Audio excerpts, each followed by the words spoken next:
Sebelum melanjutkan, jangan lupa subscribe dulu, terima kasih. Bab 550 merampok semua orang. Bam. Manik-manik Buddha itu mengenai kepala Raja Iblis kelas 8 dengan akurat. Karena Raja Iblis masih tenggelam dalam keterkejutan yang disebabkan oleh serangan mendadak penjara bumi, ia tidak memberikan pertahanan apapun terhadap serangan tiba-tiba Tyrant.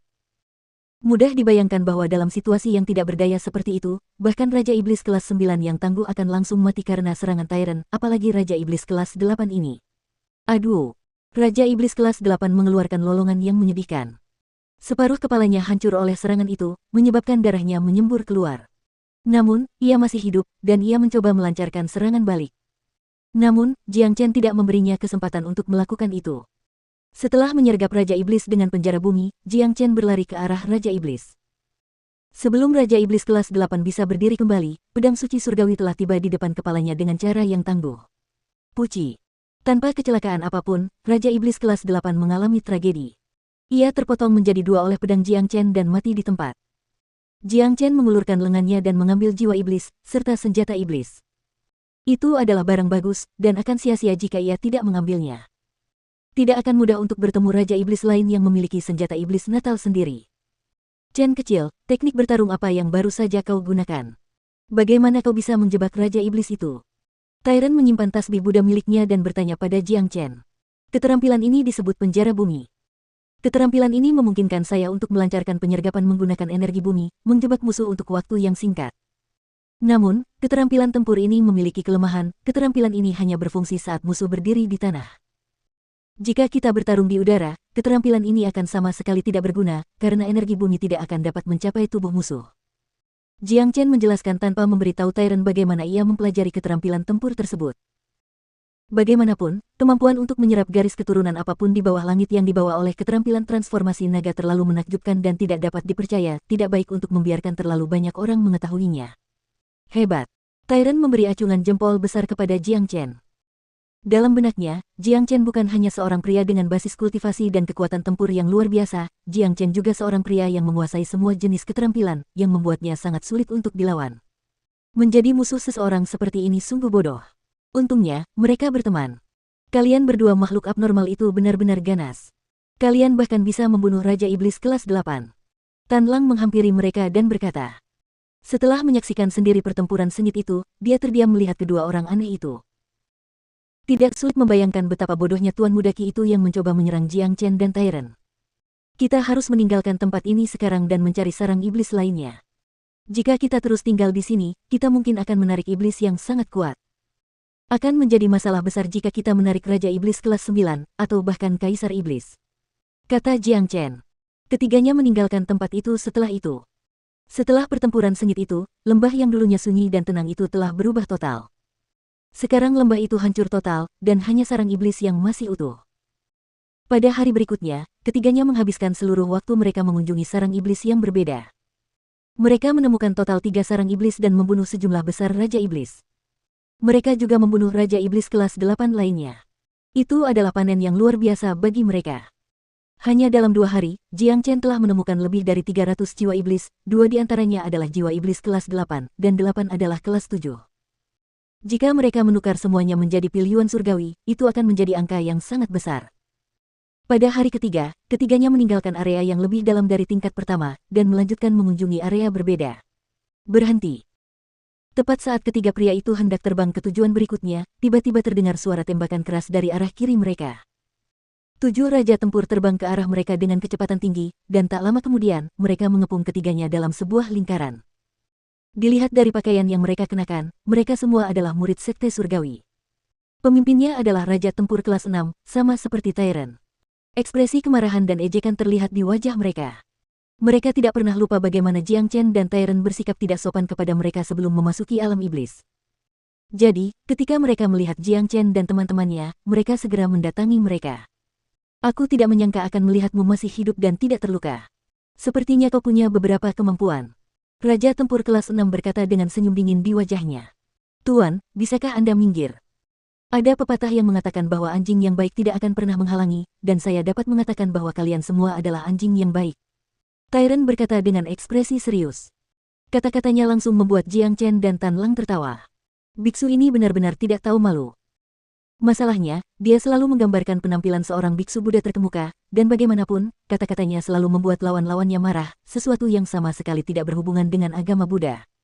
Sialan, murid senior Huang, keledai botak ini bilang kita anjing. Salah satu murid berkata dengan rahang terkatup rapat.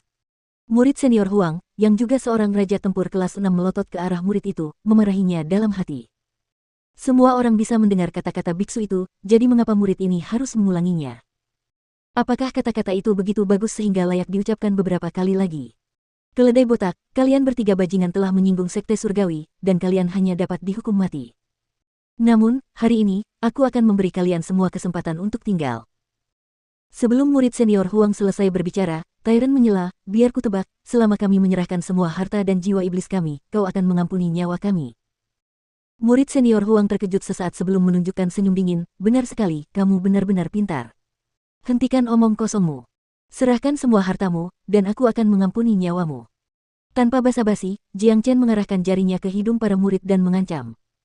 Kata-katanya mengejutkan beberapa murid ini. Apa yang sedang terjadi? Mereka di sini untuk merampok, tetapi mengapa mereka malah terlihat seperti dirampok? Apakah ada yang salah dengan otak orang ini? Mengapa dia masih berani mencoba merampok mereka dalam situasi ini? Bajingan, kau sedang mencari kematian. Murid senior Huang marah. Melihat kesombongan orang-orang ini, Jiang Chen dan Tyrant menyadari bahwa orang-orang yang mereka rampok 2 hari lalu tidak memberitahu siapapun bahwa mereka telah dirampok. Namun, itu dapat dimengerti, karena orang itu bahkan telah dirampok pakaiannya. Akan sangat memalukan jika orang lain mengetahuinya. Jauh lebih baik menyembunyikan kejadian memalukan seperti itu di lubuk hati mereka. Itulah sebabnya orang-orang ini memperlakukan Jiang Chen dan teman-temannya sebagai mangsa. Tanpa mereka sadari, setelah mereka muncul, mereka sebenarnya telah menjadi mangsa ketiga orang ini. Faktanya, ketika tiba saatnya untuk meninggalkan alam iblis, sering terjadi perampokan di tempat ini. Lagi pula, mereka yang mampu bertahan hidup hingga saat ini pasti telah memperoleh cukup banyak jiwa iblis. Jadi, ini adalah waktu yang tepat untuk merampok orang lain. Kau akan segera tahu apakah kita sedang mencari kematian atau tidak. Setelah mengatakan itu, Jiang Chen menyerang Raja Tempur kelas 6 seperti suara guntur yang tiba-tiba.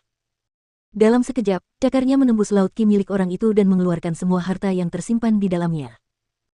Pada saat yang sama, kekuatan penghancur meledak dari cakar naga Jiang Chen, menghancurkan laut ki milik murid senior Huang. Arg, kau menghancurkan laut kiku. Astaga, Arg. Murid senior Huang berteriak seperti hatinya baru saja terkoyak. Bagi seorang kultivator yang tangguh, hancurnya laut ki seseorang sama saja dengan hancurnya seluruh hidupnya. Itu adalah wajah yang tidak dapat diterima oleh kultivator manapun. Murid senior Huang langsung dilanda keputusasaan yang mutlak. Seluruh hidupnya kini telah hilang. Dia tidak percaya bahwa pemuda berbaju putih ini begitu tangguh. Bagaimanapun, dia adalah raja tempur kelas 6, tetapi pemuda ini telah menghancurkannya hanya dengan satu serangan, dan dia bahkan tidak memiliki kesempatan untuk melawan. Ini benar-benar mengejutkan. Kau seharusnya senang karena aku hanya menghancurkan laut kimu dan tidak membunuhmu.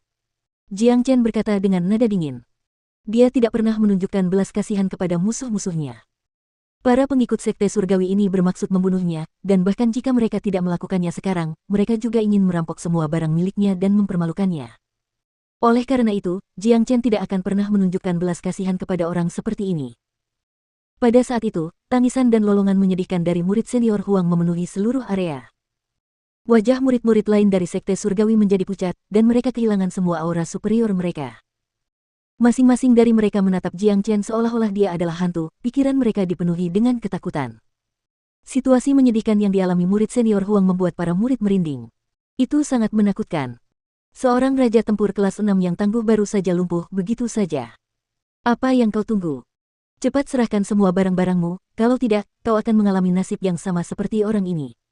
Tyrant mengancam. Dia telah berubah total menjadi perampok. Bahkan musuh tidak bisa terbiasa dengan perubahan peran yang tiba-tiba seperti itu. Namun, apapun yang terjadi, para murid sekte surgawi ini bukanlah orang bodoh. Mereka masih bisa menilai situasi yang mereka hadapi sekarang. Dua orang di depan mereka bukanlah orang yang bisa mereka remehkan, karena bahkan seorang raja tempur kelas 6 pun dilumpuhkan oleh mereka. Jika mereka melawan, akhir mereka kemungkinan besar tidak akan lebih baik dari murid senior mereka. Kami akan memberikan barang-barang kami kepadamu. Salah seorang murid segera mengeluarkan semua harta bendanya. Dibandingkan dengan nyawanya sendiri, harta benda ini tidak ada nilainya. Melihat ini, tidak ada yang berani ragu lagi. Mereka segera mengeluarkan semua barang milik mereka dan menyerahkannya kepada Jiang Chen. Sambil tersenyum cerah, Jiang Chen menerima harta karun itu dengan perasaan puas. Tidak buruk. Selama kamu tidak memprovokasiku di masa depan, kamu masih bisa mempertahankan hidupmu. Setelah mengatakan itu, Jiang Chen pergi bersama Tyrant dan Tan Lang. Selama waktu berikutnya, seluruh tingkat pertama alam iblis tenggelam dalam kekacauan. 3 bajingan yang muncul entah dari mana dan merampok semua orang yang mereka lihat. Jika ada yang mencoba melawan, pakaian mereka akan dilucuti sepenuhnya oleh para perampok ini, dan mereka akan berakhir telanjang. Awalnya, para perampok ini hanya menargetkan murid-murid Sekte Surgawi, tetapi kemudian, mereka juga mulai menargetkan orang-orang di sini yang sedang menjalankan misi dari Menara Surgawi. Pada akhirnya, bahkan para kultivator yang berasal dari kekuatan besar lainnya pun dirampok oleh mereka. Tindakan ini telah membangkitkan kemarahan publik. Akibatnya, pada hari terakhir di alam iblis, banyak orang berhenti memburu iblis dan malah mulai mencari ketiga bandit itu. Sialan, ketiga bajingan itu benar-benar menyebalkan. Mereka bahkan mengambil pakaianku. Ini konyol. Mereka tidak peduli dengan prinsip moral apapun. Bahkan seorang bandit harus mendasarkan tindakannya pada prinsip moral. Ayo kita cari Tuan Mudaki. Kita butuh keadilan. Ketiga orang itu adalah tamu terhormat Menara Surgawi, tapi mereka terlalu tidak tahu malu.